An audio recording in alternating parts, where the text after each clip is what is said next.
I think it was McKenzie, wasn't it? McKenzie, and he took a real Hillary hit. Larkin turned the play in and really had that one diagnosed. He didn't give an inch, and he met him head on right there. But Jim, what I started to say about Matt Buchholz is he has great balance. He gets hit, he stays on his feet, he's able to maintain his composure, and you just got to be impressed by this young man. He's a senior, 6'3", he's big, he's 185 pounds, he's good size, and he can take a hit, but he has good balance and stays on his feet.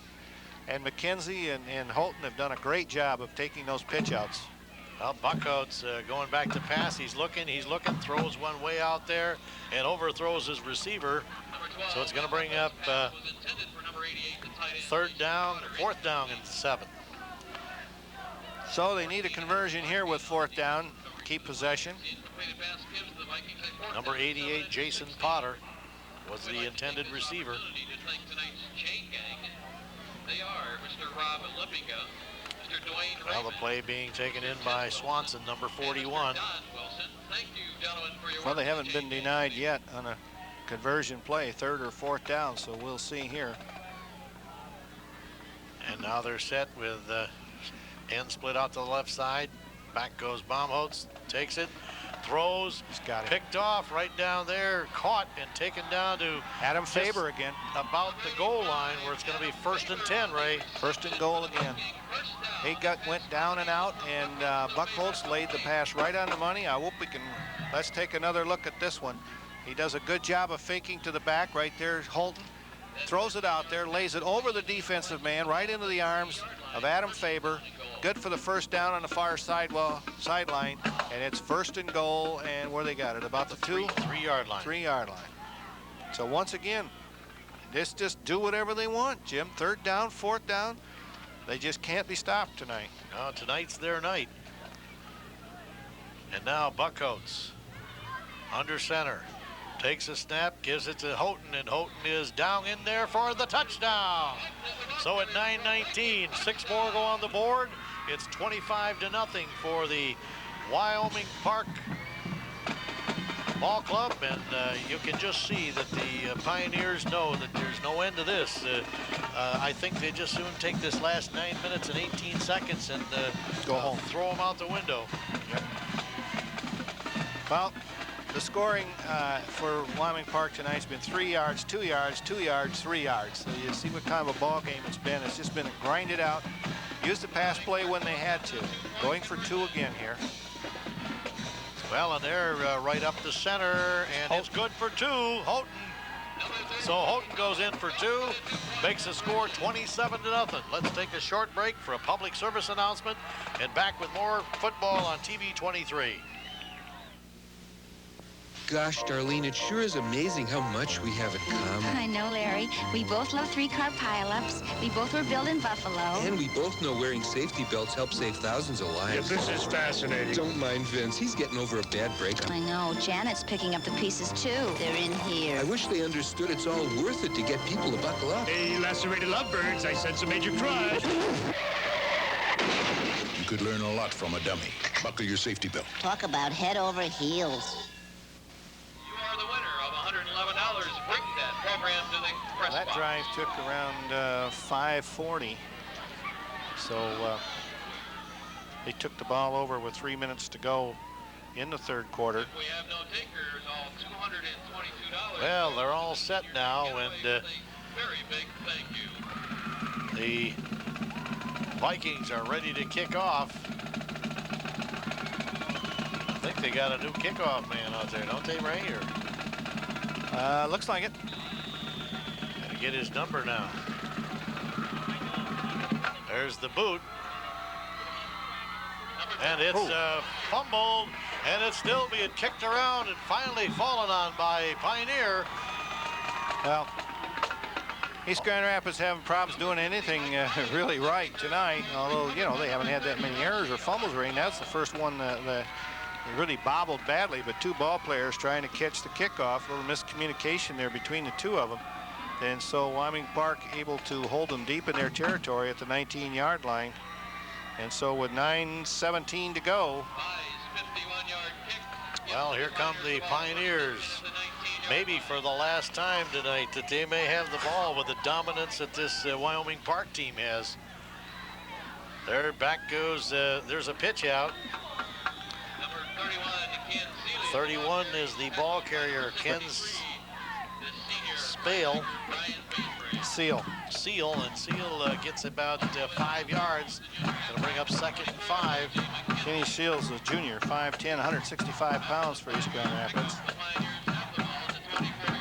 So now the Pioneers are up and over the ball. Cox, the quarterback. Takes it and hands it off, and he's met right there, Ray. Hammered in the backfield. Right there, number 51 for Wyoming Park is Tom Bush, just in here and a lot of help. Number 53 is, or 63 is Brian Bainbridge. Two important guys in that defensive line. As we mentioned before, Bainbridge calls those defensive signals. So now he's right over the ball on defense. Cox is under, he's going back, he's looking, he throws, incomplete. Well, he had looking for the screen out to the right. He had two blockers out in front of the receiver, but actually threw it down near his feet, Jim, and just couldn't handle it. Ray, but good pressure by Wyoming Park again. If they don't make it this time, we're going to have the ball less than they had the last time. We have 2 lucky cheerleaders, Julie Park. Of course, the clock is stopped after the incomplete pass with 7:57 to go. And they're going to go for it at 4th and 5. So here we go. Cox hands it off, and he is just met right at the line of scrimmage on a crossbuck, and that's going to turn the ball over to the Vikings right down there on the 25-yard line with 7:51 to go. Randy Belding. Wyoming Park will take over the ball on downs. First down. Well, that was 1:26 they had the ball that time, Jim. 1:34 the first time, so that's 2.5 minutes that they have had the football in this half with 7:45 to go here in the ball game. And unfortunately for East Grand Rapids, they turn it over deep in their own territory at the 26-yard line. 1st and 10 for Wyoming Park. Wyoming Park leading 27-0. Split end out to the right side. Buckhouse takes it, hands it to number 33, and Houghton gets close to 5 yards, and there goes a flag. Late hit again on the Pioneers. I think frustration is what's setting in out there, Ray. There was a flag on the play. Well, like I said, we don't mention ball players' names in these instances, but same number as once before. And I think it's going to be marked half the distance now, Jim, right? Yeah, it should be from the 26, so it should go down to about the 13-yard line. Taking it down to the 10, stepping it back up to the 13, now about the 11. And I think that should be an automatic, well, it is first down anyway, so it's 1st and 10 from the 11. And George Parcheski wants a timeout. And he wants to talk to his team over there, and I'm sure he's not happy with those penalties as well as anyone else. So we'll remind you that next week, once again, we will be at Rogers for the Wyoming Park Rogers game. And I'll tell you, Jim, after tonight, that's going to be some ball game. If Wyoming Park controls the football as they did tonight, they'll give those Golden Hawks a run for their money. But of course, you know, Rogers is going to be ready too, because they've had a few problems this year getting in the victory column, and the old battle for the war, as we say it, for 28th Street between these two schools is a good rivalry, and so we should have a good football game there. And in 2 weeks from tonight, Kellogg'sville at Byron Center. So once again, encourage you to attend a football game in your high school. After you get home, after you've had that coffee and a donut at the restaurant or a hamburger or whatever, turn us on at 11:30 on Friday night. Or if you can't, it's 10:30 on Saturday morning. And again, hello to our viewers in Grand Rapids. Well, now we're set. Buckhouse hands it, keeps it. No, he didn't. He handed it to number 33, Houghton. And Houghton gets, looks like he got himself about 2 yards before he's brought down. What I like about Buckcoats, even, you know, usually quarterback gets his fake and he stops. Well, he carries it right through. He's halfway to the end zone when the play ends. Excellent faker. There was an excellent handoff on the last play, completely fooling the spotters. We think it was number 13. Good drive on the part of the backs, too. Looks like we got a clean jersey in the backfield there now. Well, there's a pitch out, to him. And it could be a fumble. Looks like it could be recovered by East Grand Rapids. Blake Tinbarge, the halfback coming in for Wyoming Park, trying to take the snap, but I think Wyoming Park maintained possession. See here, he pitches it to him, and he can't hang on to it. We couldn't tell whether the pitch was behind him or what. Either way, it was fumbled, but Wyoming Park did manage to cover the football. So they maintain possession. Now it's 3rd and 11. Hasn't stopped before tonight. So now Buckhouse takes it, hands it to the up back, and he gets maybe 3 yards before he's brought down. Talking about the 7 or 8 yard line. Of course, I think at this stage, Ray, I think the coach Verdine, we just soon not score. He just soon run it into the center and turn the ball back over to the Pioneers. He knows the game is his and the team, and why rub it in? Just eat some more time off the clock. And there it is, a handoff, and now he's going to fake hand. He's looking, and he throws it. It's a touchdown. That was Marty Malik, the quarterback that time, Jim.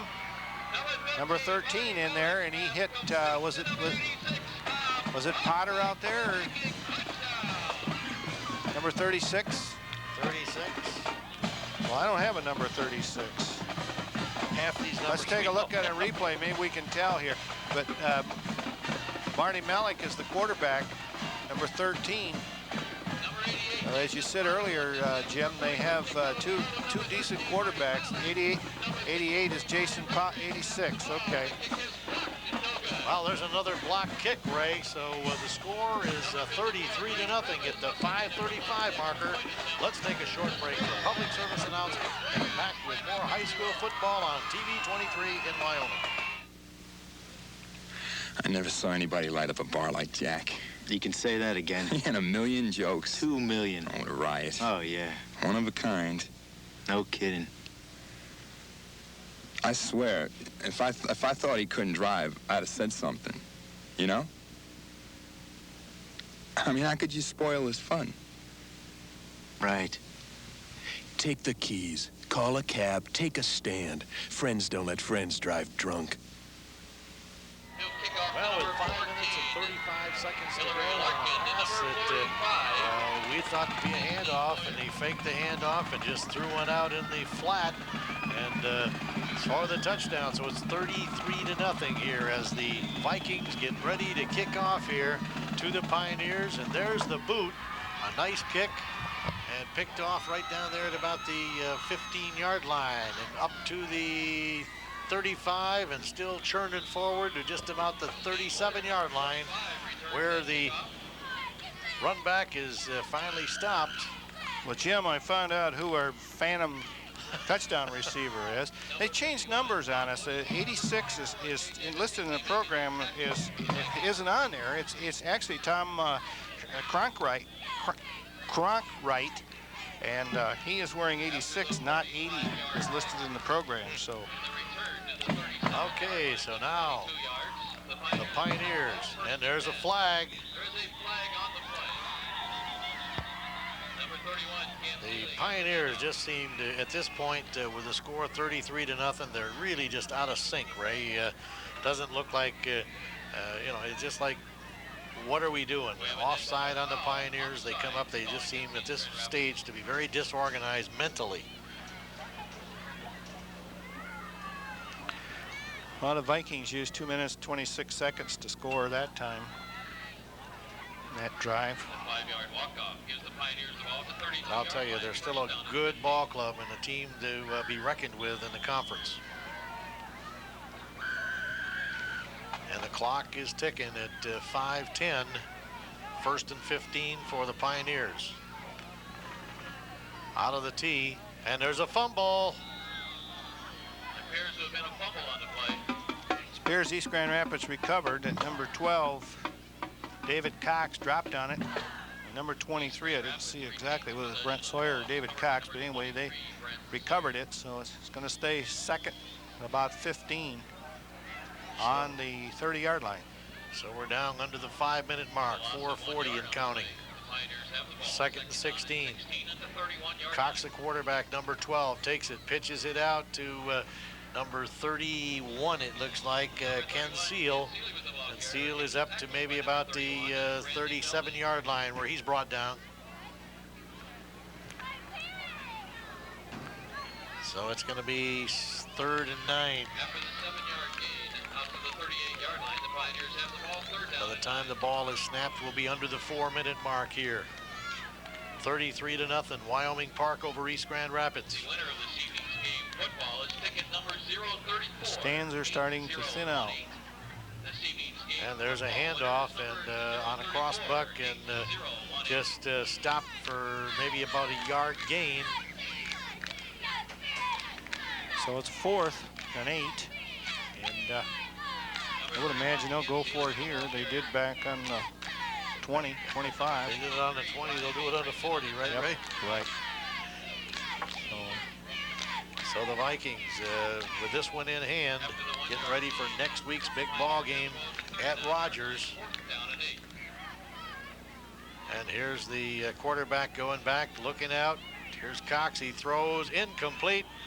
So the ball goes over to the Vikings, and it's going to be 1st and 10 on the 39-yard line for the Vikings, leading in the game 33-0 with 3:17 to go in a ball game. Well, Chad Hall stayed right with him right there, and step for step defensively knocked the pass down.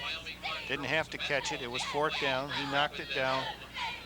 And so Wyoming Park, as you say, takes over with 3:17 to go, and I would expect we'll run the clock out here. East Grand Rapids having the ball for 2 minutes, 18 seconds in that drive, and a total of about 4 minutes and 48 seconds. Under 5 minutes for the ball, second half. Baumholtz has got it, and he keeps it and moves up for about 6 yards, maybe close to 7 yards. That's Marty Malik now as quarterbacking, Jim, number 13. Malik is getting his shot now. Right. He moved in, as you recall, the last drive and threw the touchdown pass to Cronkite. Cronkwright. He's calling Tom.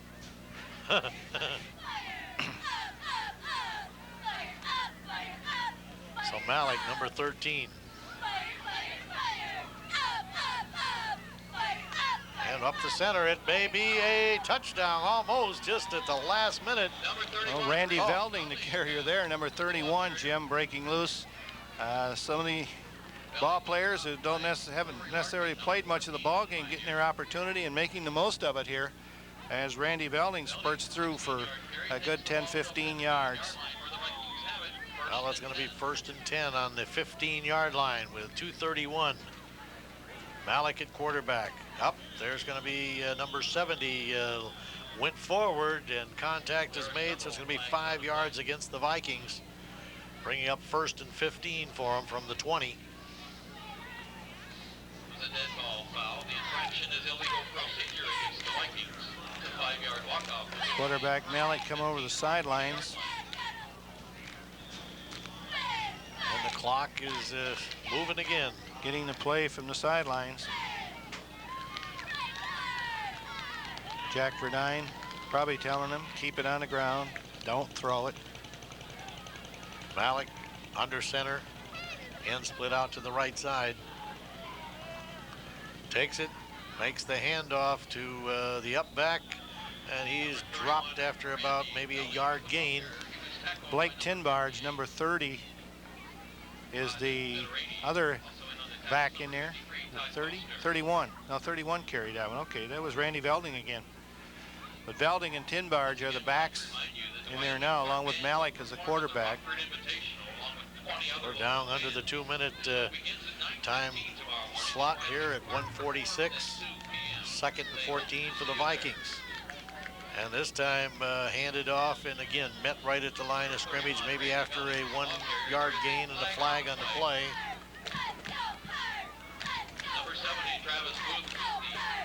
We got a hold against Wyoming Park, so that'll call that one back, and but also give them an opportunity to run another play and run another 30 seconds off the clock, Jim. You're right there. So with 1:38 to go. So it's going to be a 33-0 victory here for the Wyoming Park team. Coach Verdine got to be very happy with the performance of his team, especially with all the injuries, Ray. Right, as we mentioned early on, they were a little bit concerned about 5 or 6 ball players out between injuries and the intestinal problems, flu, and we're concerned, but certainly no need for it, as some other people stepped up and did the job for them tonight, no doubt about that. So they do have some depth there. And now we're down to 1:15 and counting here, as it brings up a 3rd and 20 on the 29-yard line. We'll be under a minute by the time the Vikings snap the ball. Wyoming Park has the ball at the 27-yard line with a 3rd down and 17 situation. And there's just a keeper. There appears to have been a fumble on the snap. Oh, a fumble. It looks like the well, East Grand Rapids recovered. 54 seconds to go in the ball game. They recover the football, and we'll get an opportunity to run several plays here, depending upon whether they pass or run, and I doubt they will put it in the air. They have 2 timeouts left, but I would be surprised to use either one of them, Jim. So here we go, the Vikings on defense. Quarterback goes back, he's looking, he throws, looks like it's intercepted. It is intercepted by the Vikings down here on the 40-yard line. Number 42, Matt Clifton, with a big interception. And so they're, well, actually, they had 1 play, 2 plays. Take a look at it here. He's covered both front and back, 2 men going with him, as you see there. And Clifton comes down with the football. And so now with 40 seconds to go, Wyoming Park takes over on their own 41-yard line. Ray, this could be the last play of the ball game. With 32 seconds, they'll run it by the time they mark it. They can just stand there and let the clock run out. And there he goes down on the ball. Looked like he might have fumbled it again. And it's held by the Vikings, and we're down to 17 seconds. That's going to be the last. That they won't run a play. That's going to be the last play of the ball game. And so now we're down to 6. It's going to be that. So the final score of tonight's ball game: the Wyoming Park Vikings 33, the East Grand Rapids Pioneers nothing. And it's been a tremendous ball game for Wyoming Park. Let's take a short break and back with a wrap-up from TV 23.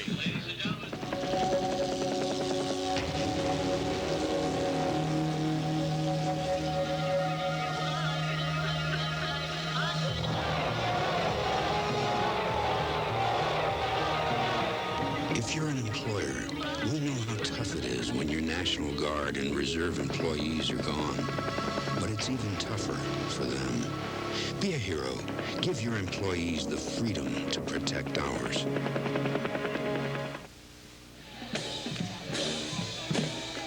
Well, Wyoming Park totally dominant here tonight at their home stadium, of course, against East Grand Rapids. And the statistic, of course, that is most impressive is the ball control, time of possession. Jim, in that second half, I have East Grand Rapids with 5 minutes, 29 seconds possession. That means 14 minutes or 11 minutes, excuse me, out of 30. So figure it out, or I mean 24, so figure it out. Just totally dominant by Wyoming Park tonight. They came on in the second quarter after having controlled the football almost all through the first quarter, and with 9:13 to go in the second quarter, Mac Buckholz went over the quarterback on a keeper from 3 yards out, Jason Potter kicked the extra point. They led 7-0. Then they got the ball back again in that same quarter, and with 2:33 to go, the Buckholz went over again, this time from the 2-yard line on a keeper, and the kick was blocked, so it was 13-0 at halftime. We looked possibly for East Grand Rapids to come out in the second half, do something a little bit different, maybe get a little spark in the ball game, but obviously Wyoming Park was fired up, and they had deferred on the flip of the coin in the first half, and so they got possession to open the second half. They took the ball and used 7 minutes 26 seconds off the clock and scored at 4:34 to go. And Houghton again, Houghton this time with a 2-yard run. Buckholz pass for a 2-point conversion was incomplete. They led 19-0. Then with 9:19 to go in the fourth quarter, Houghton went over again for 3 yards, and he ran over the extra point also for 2 points, and they led 27-0. And then with 5:35 to go, Marty Malik came in as the backup quarterback and threw to Tom Cronkite, and the kick was blocked, so the final score was 33-0, Wyoming Park over East Grand Rapids. Well, I'll tell you, Ray, like we said, when they got the 19th point, you knew it was over with. Just what was the final score going to be? But tonight it was all Wyoming Park, and this is not what you're going to see out of a George Barczewski ball club. I'm sure they're going to come back and do some strange things to some people down the road. People better not think that this is what they're going to see, because Barczewski teams are known to be terrors, and they'll get their wins, and he's got a young ball club. But Wyoming Park, the same thing, 0-2, but they're coming back. So next week, a big ball game. One of the two ball clubs next week is got to go by the wayside. And I think it's going to be a great ball game, regardless of what happens to Rogers tonight, and regardless of this ball game. Those two teams just go at each other hammer and tong. Well, this is a kind of a football game that Wyoming Park played. That is a coach's dream, to where every time you get your hands on the football, you move it down the field and you eat up the clock 5, 6, 7 minutes at a time. In fact, even 10 minutes in the first drive. So that's exactly what you want. Converting on every third down play. I think it was the first 9 or 10 third down opportunities they had, or fourth down, that they converted on. And some of those were 8, 9, 10 yards. So you got some stats there for us. Well, I think you only got to put 2 stats out here, Ray. Passing yardage. The Vikings had 66 yards in the air. East Grand Rapids had 0. Rushing, the Vikings had 240 yards on the ground, and we watched that, so that gives them 300 yards in offense. And the total offensive output, which was all on the ground for East Grand Rapids, was a paltry 43 yards. So that defense for the Vikings, you can say what you want about the offense, but that defense did their job, as you just couldn't believe, only allowing 43 yards and keeping that team off the field from East Grand Rapids. So congratulations to Jack Verdine and Dick Locke, the athletic director here at Wyoming Park. Once again, thanks to them for their courtesies extended to us here as we come to the close of another broadcast. TV 23 television is operated and produced entirely by volunteers in our community. If you're interested in taking part in television production, give us a call at the station at 243-2432. This has been a presentation of Wyoming Cable TV in Wyoming. Ray Pueller saying goodnight along with Jim Cole. Jim, see you next week. See you next week, Ray, with that great ball game, Rogers and Wyoming. Good night, everybody, and be good sports, everyone.